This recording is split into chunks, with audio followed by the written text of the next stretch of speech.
Assalamualaikum warahmatullahi wabarakatuh.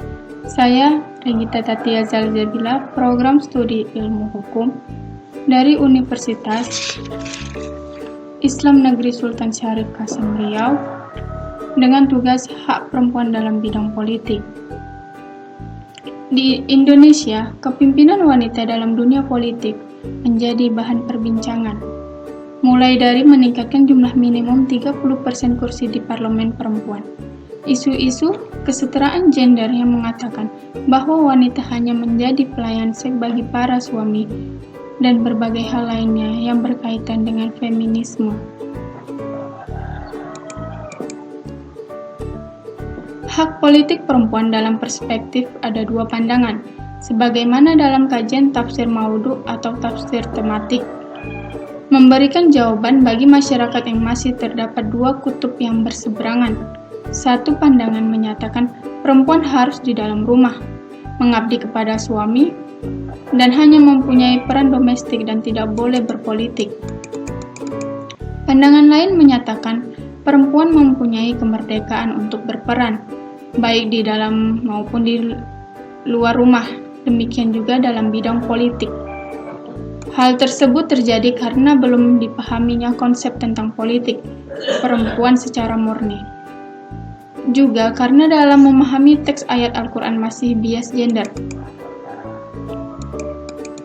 Perbedaan pandangan tersebut terkait dengan perbedaan dalam memahami sumber-sumber ajaran Islam, terutama ayat Al-Quran yang berbicara tentang politik.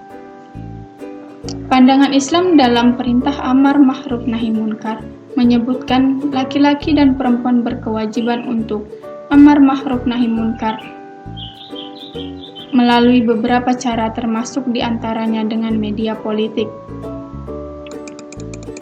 Islam tidak membedakan laki-laki dan perempuan dalam hak-hak individu dan hak-hak kemasyarakatan, utamanya hak politik. Namun demikian, yang perlu dicatat adalah bahwa semua hak tersebut harus diletakkan batas-batas kodrati sebagai perempuan, di mana kewajiban kepada suami dan anak-anaknya dalam rumah adalah lebih utama. Bahkan ada sebagian kalangan yang menganggap keterlibatan perempuan dalam aktivitas politik tidak mencerminkan sosok perempuan ideal dalam Islam. Dua pendapat mengenai perempuan berpolitik terdapat dua pendapat, ada yang melarang dan ada yang membolehkan. Bahkan, ada sebagian kalangan yang menganggap keterlibatan perempuan dalam aktivitas politik tidak mencerminkan sosok perempuan ideal dalam Islam.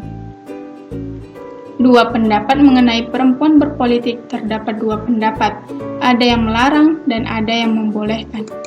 Pendapat yang melarang perempuan berpolitik memiliki argumentasi sebagai berikut. 1.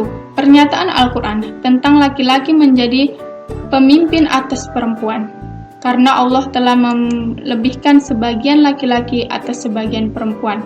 Quran Surat An-Nisa ayat keempat. Laki-laki mempunyai derajat lebih tinggi dari perempuan. Quran Surat Al-Baqarah ayat kedua. Dan persaksian dua orang perempuan sebagai ganti satu orang laki-laki. Quran Al-Baqarah ayat kedua. Kedua, hadis Nabi menyebutkan, tidak akan bahagia suatu kaum yang menyerahkan suatu urusan kepada perempuan. Hadis riwayat Bukhari. Dan hadis yang menyebutkan, orang perempuan kurang akalnya dan kurang agamanya. Hadis riwayat Muslim. Adapun argumentasi yang membolehkan sebagai berikut. 1. Pernyataan Al-Quran tentang orang-orang yang beriman, laki-laki dan perempuan. Sebagian mereka adalah golongan atau pemimpin sebagian yang lain.